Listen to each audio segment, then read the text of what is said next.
Alright, for better or worse fans, I'm doing this quick video here because I made a post on Instagram since I get this question a lot. Jeremy, will you ever do videos on For Better or Worse? Do you want this show to come back? What are your thoughts on the series? This and that. And in the Instagram post, which is close to 700 likes, which is a lot, wow, I simply said that this show was before my time. I mean, simply put, I was in college when it originally aired. If I'm not mistaken, it started on TBS from 2011 to 2012 for 2 seasons before wrapping up on the OWN network, seasons 3 through 6 airing between 2013 and 2017. Now, mind you, when it first aired, I was in college, and I've said this many times on the channel that I used to watch House of Pain and Meet the Browns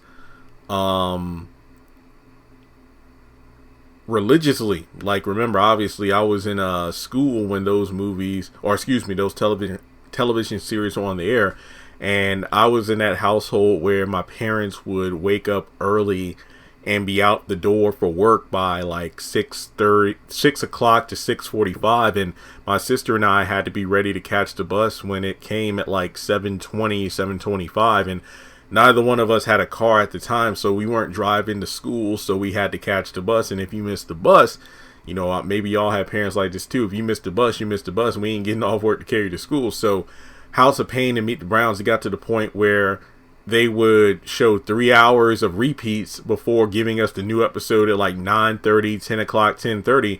And obviously with my mom, like, for example, waking up early in the morning to go to work, and me and my sister having to wake up early for the bus because of homework and whatnot, you know, staying up doing homework, we couldn't stay up to watch these shows. So it got to a point where we used to watch every single episode of both shows, to the point where, I mean, it felt like there was a good chunk of House of Pain like, wait a minute, Malik's in college, did CJ and Janine get married? Like, there was a huge chunk of episodes we missed. So when For Better or Worse actually began airing, well, I wasn't watching a lot of live TV, so to speak, at the time. More than likely, I was watching a lot of internet TV, you know, videos, Netflix, or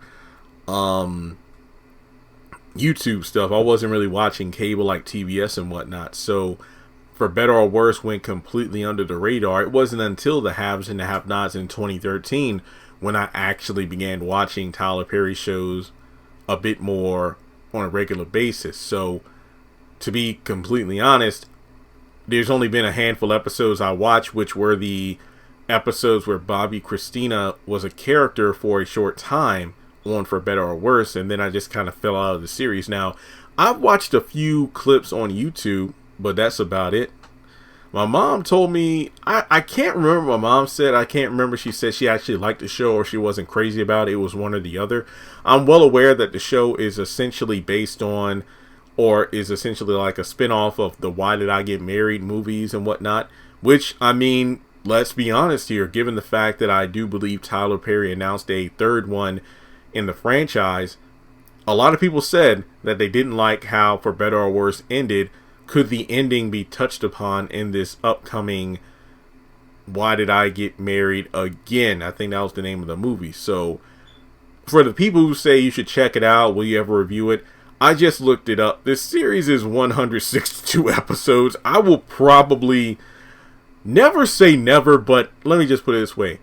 I highly doubt that I'm going to go out of my way to watch this show. I mean, well, I did look it up. These are like 22, 25-minute episodes, and aren't like they 40 or something. So, I mean, I don't think I would binge watch it. I might check it out in the near future. This is one of those things where, and maybe like when I get the house stuff done and I have more of a opportunity to have peace and quiet and to just sit back and relax, I wouldn't be possibly against doing reviews, because I'm looking at the charts of the episodes right now. Season 1 was only 10 episodes. Season 2 was 35. Season 3 was 55. Season 4 was 22. Season 5 was 20. Season 6 was 20. Or how about this? If in the comment section below, if you could tell me, like, hey, Jeremy, watch these episodes. If you can give me like a few recommendations, like of what episodes to watch, I think that would do better. Like, I would love to say, okay, here are 5 episodes that the fans suggested I watch in order to get a grasp on what this show was like, if it was great or not.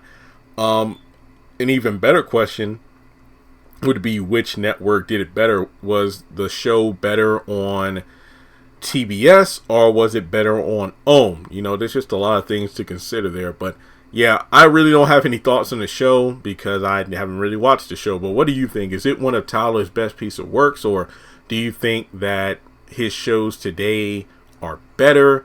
Or do you think the Haves and the Have-Nots was just better than this show in general? Let's talk about it. And with that being said, I'll catch you all in the next video.